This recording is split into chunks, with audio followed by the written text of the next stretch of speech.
Section 3. You will hear a student called Sandra talking to her tutor about a draft proposal she has written for a competition. First, you have some time to look at questions 21 to 24.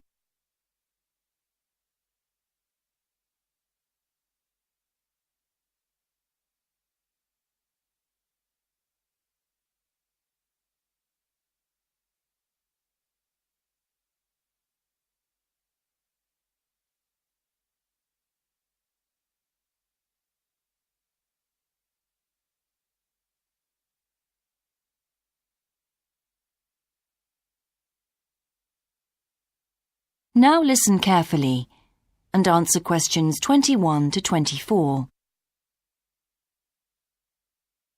Right, Sandra.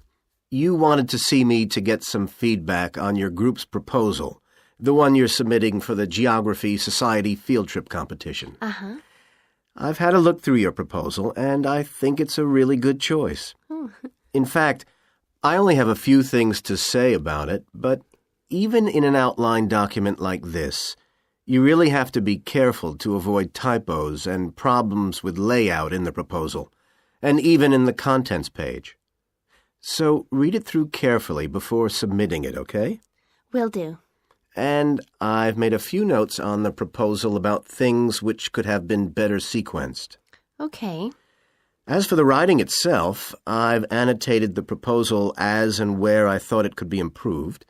Generally speaking, I feel you've often used complex structures and long sentences for the sake of it, and as a consequence, although your paragraphing and inclusion of subheadings help, it's quite hard to follow your train of thought at times. Oh.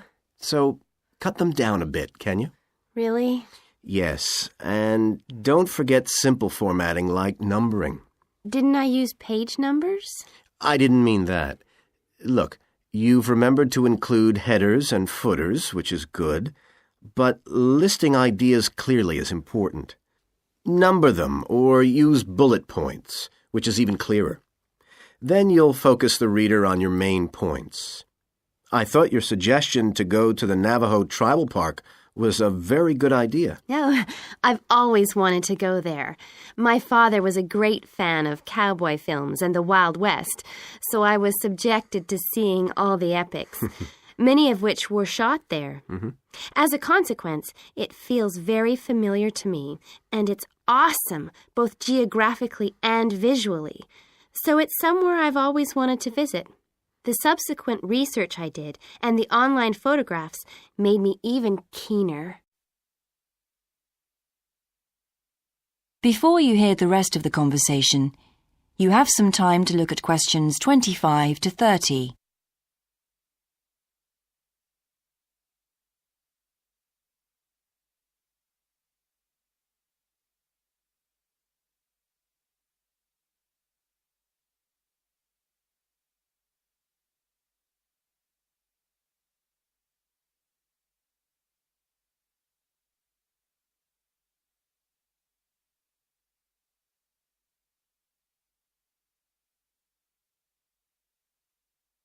Now listen and answer questions 25 to 30.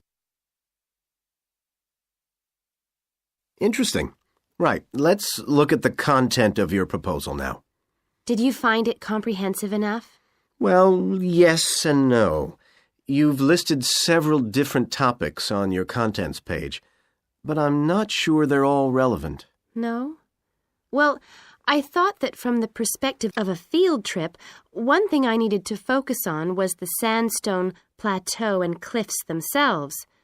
The way they tower up from the flat landscape is just amazing. The fact that the surrounding softer rocks were eroded by wind and rain, leaving these huge outcrops high above the plain. It's hardly surprising that tourists flock to see the area. Well, yes, I'd agree with including those points. And then the fact that it's been home to Native American Navajos and all the social history that goes with that. The hardships they endured trying to save their territory from the invading settlers. Their culture is so rich. All those wonderful stories. Well, I agree it's interesting, but It's not immediately relevant to your proposal, Sandra, so at this stage, I suggest you focus on other considerations. I think an indication of what the students on the trip could actually do when they get there should be far more central, so that certainly needs to be included and to be expanded upon. And I'd like to see something about the local wildlife and vegetation, too. Not that I imagine there's much to see.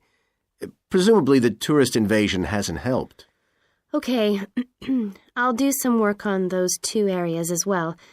But you're right, there's not much apart from some very shallow-rooted species. Although it's cold and snowy there in the winter, the earth is baked so hard in the summer sun that rainwater can't penetrate.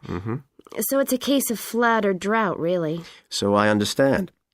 Now, before we look at everything in more detail, I've got a few factual questions for you. It would be a good idea to include the answers in your finished proposal, because they're missing from your draft. Fine. So you mentioned the monoliths and the spires, which was good. But what area does the tribal park cover? Do you know? 12,000 hectares, and the plain is at about 5,850 meters above sea level. Larger than I expected. Okay, where's the nearest accommodation? That's a practical detail that you haven't included. Have you done any research on that? Yes, there's nowhere to stay in the park itself, but there's an old trading post called Goulding quite near. All kinds of tours start from Goulding, too. What kind of tours?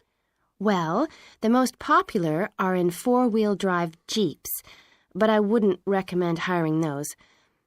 I think the best way to appreciate the area would be to hire horses instead and trek around on those. Biking is not allowed, and it's impossible to drive around the area in private vehicles. The tracks are too rough. Okay. Lastly, what else is worth visiting there? There are several caves, but I haven't looked into any details. I'll find out about them. Okay, good. Now what I'd like to know is more about... That is the end of section 3. You now have half a minute to check your answers.